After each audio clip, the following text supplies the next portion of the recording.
ഓരോ സെക്കൻഡും ലക്ഷക്കണക്കിന് സ്റ്റാറുകൾ ഉണ്ടാവുന്നു, ആയിരക്കണക്കിന് സ്റ്റാറുകൾ മരിക്കുന്നു. ഒരുപാട് super massive stars black hole ആയിട്ട് മാറുന്നു. നമ്മുടെ യൂണിവേഴ്സ് എക്സ്പാൻഡ് ചെയ്തുകൊണ്ടേയിരിക്കുന്നു. നമ്മുടെ സൂര്യന്റെ ഉള്ളിൽ തന്നെ ഒരുപാട് കോടി ഹൈഡ്രജൻ ആറ്റംസ് ഫ്യൂസ് ചെയ്തിട്ട് ഹീലിയമായി മാറുന്നു.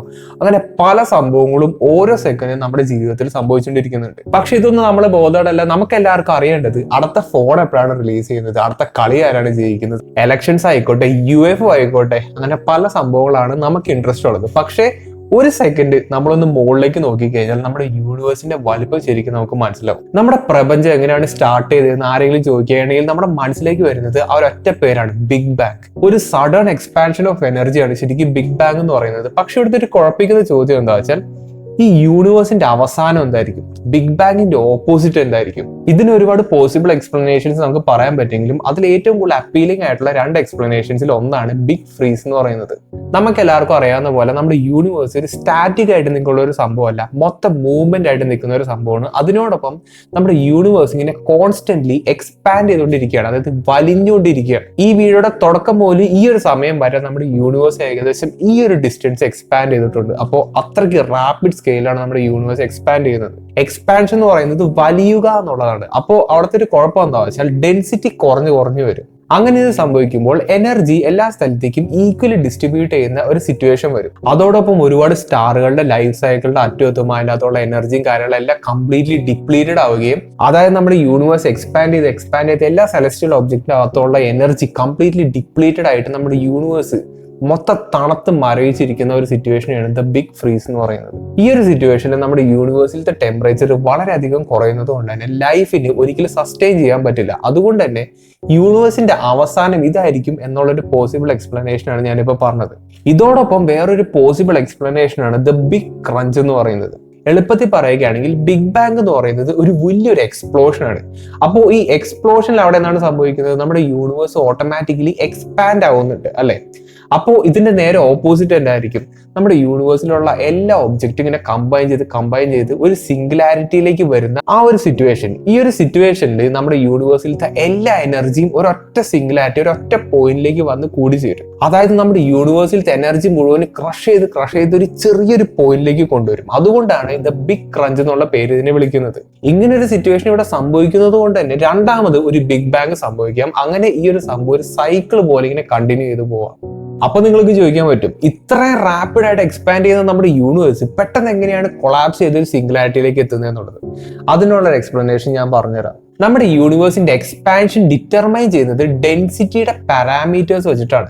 അതായത് നമ്മുടെ യൂണിവേഴ്സിന്റെ ഡെൻസിറ്റി അത്യാവശ്യം കൂടുതലാന്ന് വെച്ചോ. ഈ ഒരു സിറ്റുവേഷനിൽ ബിഗ് ബാങ് മൂലം ഉണ്ടാവുന്ന നമ്മുടെ യൂണിവേഴ്സിന്റെ എക്സ്പാൻഷനെ ഗ്രാവിറ്റി ഓവർകം ചെയ്യും. ഇവിടെ ഗ്രാവിറ്റി ബിഗ് ബാങ്ങിന്റെ ഒരു എക്സ്പാൻഷനെ ഓവർകം ചെയ്യുന്നത് കൊണ്ട് തന്നെ ഇവിടെ നമ്മുടെ യൂണിവേഴ്സ് എക്സ്പാൻഡ് ചെയ്യുന്നതെന്ന് വരെ കോൺട്രാക്ട് ചെയ്യാൻ തുടങ്ങും. കുറച്ചുകൂടി ഡീറ്റെയിൽ ആയിട്ട് പറയുകയാണെങ്കിൽ ഡെൻസിറ്റി പാരാമീറ്റർ നമ്മൾ ഒമേഗ എന്നാണ് ഡിനോട്ട് ചെയ്യുന്നത്. ഈ ഒമേഗയുടെ വാല്യൂ ഒന്നിനേലും കൂടുതലാണെങ്കിൽ ഈ പറയുന്ന ബിഗ് ക്രഞ്ച് ആയിട്ട് മാറും.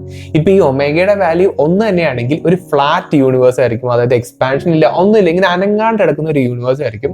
ഇതിനേലും കുറവാണെങ്കിൽ ഇവിടെ എക്സ്പാൻഷൻ, അതായത് ഇപ്പൊ നടന്നുകൊണ്ടിരിക്കുന്ന ഒരു സിറ്റുവേഷൻ ആയിരിക്കും ഇവിടെ സംഭവിക്കുന്നത്. പക്ഷെ ബിഗ് ക്രഞ്ചും ബിഗ് ഫ്രീസും പോലെ തന്നെ വേറൊരു സംഭവം ഉണ്ട്, അതിനെയാണ് ദ ബിഗ് റിപ്പ് എന്ന് പറയുന്നത്. നമ്മുടെ യൂണിവേഴ്സ് എക്സ്പാൻഷനെ റാപ്പിഡ്ലി ആക്സിലറേറ്റ് ചെയ്യുന്ന ആ ഒരു ഡ്രൈവിംഗ് ഫോഴ്സ് ആണ് ശരിക്കും ഡാർക്ക് എനർജി, ഡാർക്ക് മാറ്റർ എന്നൊക്കെ പറയുന്നത്. അപ്പൊ നമ്മുടെ യൂണിവേഴ്സ് ഇങ്ങനെ വലിഞ്ഞ് ഇവിടുത്തെ ഡെൻസിറ്റി ഒക്കെ കുറഞ്ഞു അങ്ങനത്തെ ഒരു സ്റ്റേറ്റ് ഇട്ടെന്ന് വിചാരിക്കാം. ഒരു എക്സാമ്പിളോട് പറയുകയാണെങ്കിൽ നമ്മൾ റബ്ബർ ബാൻഡ് എടുത്ത് ഇങ്ങനെ വലിക്കുക എന്ന് വിചാരിക്കാം. ആ റബ്ബർ ബാൻഡിന്റെ നടുവശം ഇങ്ങനെ തിന്നായി വരുന്നതായിട്ട്, അത് ചെറുതായിട്ട് വരുന്നത് നമുക്ക് കാണാൻ പറ്റില്ലേ. ഇങ്ങനെ സംഭവിക്കാൻ കാരണം ആ റബ്ബർ ബാൻഡിന്റെ ആ ഒരു ഭാഗത്തെ ഡെൻസിറ്റി കുറഞ്ഞു വരുന്നത് കൊണ്ടാണ്. അതേപോലെ തന്നെ നമ്മുടെ യൂണിവേഴ്സ് ഇതേപോലെ ഇൻഫിനിറ്റ്ലി എക്സ്പാൻഡ് ചെയ്യുമ്പോൾ നമ്മുടെ യൂണിവേഴ്സിന്റെ ഡെൻസിറ്റി കുറഞ്ഞു വളരെ തിന്നായിട്ട് വരും. അങ്ങനെ പോയി ഈ ഒരു എക്സ്പാൻഷൻ അറ്റോമിക് ലെവൽ വരെ എത്തിക്കഴിഞ്ഞാൽ ഈ ആറ്റംസ് തമ്മിൽ ബൈൻഡ് ചെയ്തിരിക്കുന്ന ഒരു ഫോഴ്സ് ഇല്ല, ഒരു കോമ്പിനേഷൻ ഫോഴ്സ് ഉണ്ടല്ലോ, ആ ഫോഴ്സിനെ ബ്രേക്ക് ചെയ്യുന്ന ഒരു സിറ്റുവേഷൻ എത്തും. അപ്പോൾ ഇത്തരത്തിലുള്ള ഒരു ഇവന്റിനാണ് ശരിക്കും ദ ബിഗ് റിപ്പ് എന്ന് പറയുന്നത്. ചുരുക്കത്തിൽ പറഞ്ഞ നമ്മുടെ യൂണിവേഴ്സിന്റെ എക്സ്പാൻഷൻ കാരണം തന്നെ നമ്മുടെ യൂണിവേഴ്സിനെ കംപ്ലീറ്റ് ചെയ്ത് കീറി കളയുന്ന ആ ഒരു സിറ്റുവേഷനെയാണ് ശരിക്കും ദ ബിഗ് റിപ്പ് എന്ന് പറയുന്നത്. ഞാനിപ്പോ ഈ പറഞ്ഞ 3 തിയറീസ് മാത്രമാണ്. അപ്പൊ നിങ്ങൾ വിചാരിക്കും ഇത് തിയറി അല്ല, ഇത് റിയൽ അല്ല എന്നൊക്കെ വിചാരിക്കാം. പക്ഷേ ഒരുപാട് തിയറിറ്റിക്കൽ ഡിസ്കവറീസ് ഇപ്പോൾ റിയാലിറ്റി ആണെന്നുള്ള കാര്യം കൊണ്ട് നിങ്ങൾ ആലോചിക്കുക. അതിന് ഏറ്റവും വലിയ എക്സാമ്പിൾ ആണ് ടൈം. നമ്മുടെ എല്ലാവരുടെയും വിചാരം ടൈം എന്ന് പറയുന്നത് ഒരു കോൺസ്റ്റന്റ് ആയിട്ടുള്ള ഒരു ഫോർവേഡ് മോഷൻ മാത്രമാണ്. അതായത് മുന്നോട്ട് മാത്രമേ സമയം പോവുള്ളൂ എന്നുള്ളൊരു വിചാരമൊക്കെയാണ് നമ്മുടെ മനസ്സിലേക്കൊക്കെ ഉള്ളത്. പക്ഷെ സമയത്തിന്റെ വേറൊരു കുഴപ്പം എന്താ വെച്ചാൽ ഇവിടുത്തെ സമയത്തിന്റെ വേഗതയല്ല നമ്മുടെ യൂണിവേഴ്സിൽ പലയിടത്ത് സമയത്തിന്റെ സ്പീഡ്. സമയത്തിന്റെ വേഗത ഗ്രാവിറ്റേഷണൽ ഇൻഫ്ലുവൻസും റിലേറ്റിവിസ്റ്റിക് മോഷനും അനുസരിച്ച് കൂടിയും കുറഞ്ഞു ഇരിക്കും. ഒരു എക്സാമ്പിൾ പറയുകയാണെങ്കിൽ ഒരാൾ ബ്ലാക്ക് ഹോൾ അടുത്ത് കൊണ്ടിട്ടു എന്ന് വിചാരിക്കാം. അദ്ദേഹത്തിന്റെ 1 സെക്കൻഡ് എന്ന് പറയുന്നത് നമ്മുടെ ഭൂമിയിൽ ചിലപ്പോൾ ഒരുപാട് വർഷങ്ങൾക്ക് തുല്യമായിരിക്കാം. അങ്ങനെ ഇദ്ദേഹത്തെ ബ്ലാക്ക് ഹോളിന്റെ ഇവൻ ഹൊറൈസന്റെ അടുത്തേക്ക് കൊണ്ട് വച്ചു എന്ന് വിചാരിക്കാം. അദ്ദേഹത്തിന്റെ 1 സെക്കൻഡ് എന്ന് പറയുന്നത് നമ്മുടെ ഭൂമിയിൽ 1 സെഞ്ചുറി ആയിരിക്കാം, ചിലപ്പോൾ ഒരു 200-300 വർഷമൊക്കെ ആയിരിക്കാം. അതൊക്കെയാണ് നമ്മുടെ യൂണിവേഴ്സിന്റെ ബ്യൂട്ടി എന്ന് പറയുന്നത്. അപ്പൊ നിങ്ങൾക്ക് ചോദിക്കാൻ പറ്റും ഇതിനൊക്കെ എന്തെങ്കിലും തെളിവുണ്ട്, ഇതൊക്കെ തിയറി മാത്രമല്ല എന്ന്. പക്ഷേ ഇതിനൊരു ഉത്തമ ഉദാഹരണം നിങ്ങളുടെ എല്ലാവരുടെ ഫോണിലുണ്ട്.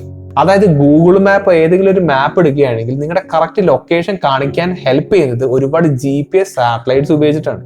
ഈ സാറ്റലൈറ്റ്സ് നമ്മുടെ ഭൂമിയുടെ ചുറ്റും ട്രാവൽ ചെയ്യുന്നത് ഏകദേശം 14,000 km/h സ്പീഡിലാണ്. അതും ഈ സാറ്റലൈറ്റ് നമ്മുടെ ഭൂമിയുടെ ഒരു സർഫേസും തമ്മിൽ അത്യാവശ്യം ദൂരത്താണ് നിൽക്കുന്നത്. ഈ 2 ഫാക്ടർ കാരണം അവിടെ വെലോസിറ്റി ടൈം ഡയലേഷൻ സംഭവിക്കും, ഗ്രാവിറ്റേഷണൽ ടൈം ഡയലേഷൻ സംഭവിക്കും. അതായത് വെലോസിറ്റി ടൈം ഡയലേഷൻ കാരണം ഇവിടെ 7 മൈക്രോ സെക്കൻഡ്സ് സ്ലോവർ ആയിട്ടാണ് പോകുന്നത്. പക്ഷെ ഗ്രാവിറ്റേഷണൽ ടൈം ഡയലേഷൻ കാരണം ഇവിടെ 45 മൈക്രോ സെക്കൻഡ്സ് ഫാസ്റ്റർ ആയിട്ടാണ് പോകുന്നത്. അപ്പൊ ഇത് രണ്ടും കൂടി മൈനസ് ചെയ്യുകയാണെങ്കിൽ എഫക്റ്റീവ്ലി ഈ satellites 38 micro seconds to the future ആണ് ശരിക്കും ട്രാവൽ ചെയ്യുന്നത്.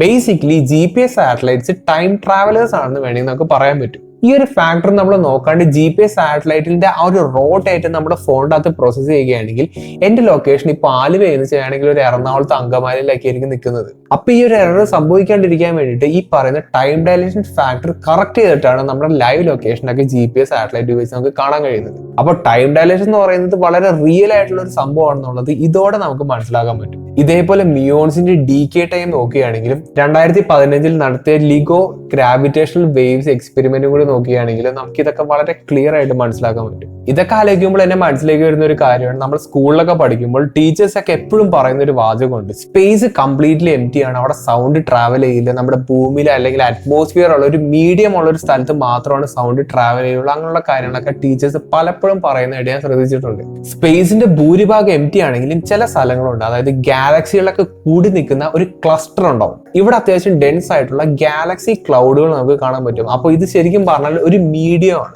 ഏകദേശം 240 മില്യൺ ലൈറ്റ് ഇയേഴ്സ് അപ്പുറം കിടക്കുന്ന ഒരു ഗാലക്സി ക്ലസ്റ്റർ ആണ് നിങ്ങൾ ഇപ്പോൾ കാണുന്നത്. ഇതിന്റെ നടുക്ക് വളരെ മാസീവ് ആയിട്ടുള്ള ഒരു സൂപ്പർ മാസീവ് ബ്ലാക്ക് ഹോൾ ഉണ്ട്. ഈ ബ്ലാക്ക് ഹോൾ ഒരുപാട് റിപ്പിൾസ് ക്രിയേറ്റ് ചെയ്യുന്നുണ്ട്. അപ്പോൾ ഇത് കാരണം അവിടെ ചെറിയ രീതിയിലുള്ള സൗണ്ട് പ്രൊപ്പഗേറ്റ് ചെയ്യുന്നുണ്ട്. ഈ സൗണ്ട് നാസയിലെ സയന്റിസ്റ്റുമാർക്ക് ക്യാപ്ചർ ചെയ്യാനും കൂടി പറ്റിയിട്ടുണ്ട്. അതോടൊപ്പം നമുക്ക് എല്ലാവർക്കും സുപരിചിതമായിട്ടുള്ള ഒരു പേരാണ് സോളാർ വിൻഡ് എന്ന് പറയുന്നത്. ഇതൊരു കാറ്റ് പോലത്തെ പ്രതിഭാസം ആയതുകൊണ്ടും അവിടെ നമുക്ക് ചെറിയ രീതിയിലുള്ള സൗണ്ട് എക്സ്പീരിയൻസ് ചെയ്യാൻ പറ്റും. അപ്പോൾ സ്പേസ് എന്ന് പറയുന്നത് കംപ്ലീറ്റ്ലി വോയിഡ് ആയിട്ട് എടുക്കുന്ന ഒരു എംപ്റ്റി സ്ഥലം മാത്രമല്ല, അവിടെ ഇതേപോലുള്ള ചെറിയ ചില ശബ്ദങ്ങൾ നമുക്ക് കേൾക്കാൻ പറ്റും. നിങ്ങൾ എപ്പോഴെങ്കിലും ആകാശത്തേക്ക് നോക്കുകയാണെങ്കിൽ ഒരു ബ്രൈറ്റ് ആയിട്ടുള്ള ഒരു ഓറഞ്ച് ഹ്യൂ ഉള്ള ഒരു സ്റ്റാറിനെ നമുക്ക് കാണാൻ പറ്റും.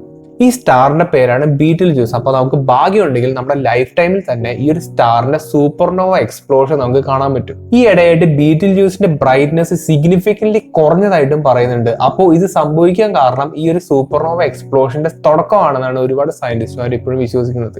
ബീറ്റിൽ ജ്യൂസ് മാത്രമല്ല, ഏതൊരു സൂപ്പർനോവ എക്സ്പ്ലോഷന്റെ ബ്രൈറ്റ്നെസ് ആ ഒരു ഗാലക്സിയിലത്തെ എൻറ്റയർ സ്റ്റാർസിന്റെ ബ്രൈറ്റ്നെസ് കമ്പൈൻ ചെയ്താലും അതിനേൽ കൂടുതൽ ബ്രൈറ്റ്നെസ് ഉണ്ടാവുമെന്നാണ് പറയപ്പെടുന്നത്.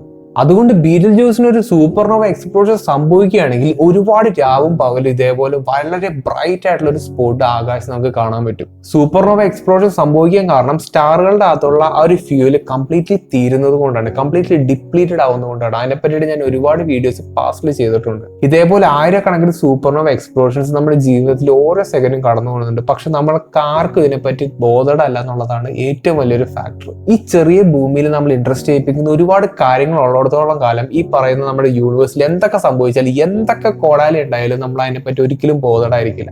അതാണ് നമ്മുടെ മനുഷ്യരുടെ ഏറ്റവും വലിയൊരു ഡ്രോബാക്ക് എന്ന് പറയുന്നത്. ഈ വീഡിയോയിൽ ഡിസ്കസ് ചെയ്ത ടോപ്പിക്സ് എല്ലാം വളരെ ഡീറ്റെയിൽ ആയിട്ട് മുമ്പ് ഞാൻ ഒരുപാട് വീഡിയോസ് ആയിട്ട് ചെയ്തിട്ടുണ്ട്. പ്രപഞ്ചം വെച്ച് കമ്പയർ ചെയ്യുമ്പോൾ ഭൂമി എന്ന് പറയുന്നത് മനുഷ്യരുടെ ശരീരത്തിലുള്ള ഒരു സെല്ല് പോലെ ആയിരിക്കും നമുക്ക് കൺസിഡർ ചെയ്യാൻ പറ്റുക. അത്ര ചെറിയൊരു സംഭവത്തിലാണ് നമ്മൾ എല്ലാവരും ജീവിക്കുന്നത്.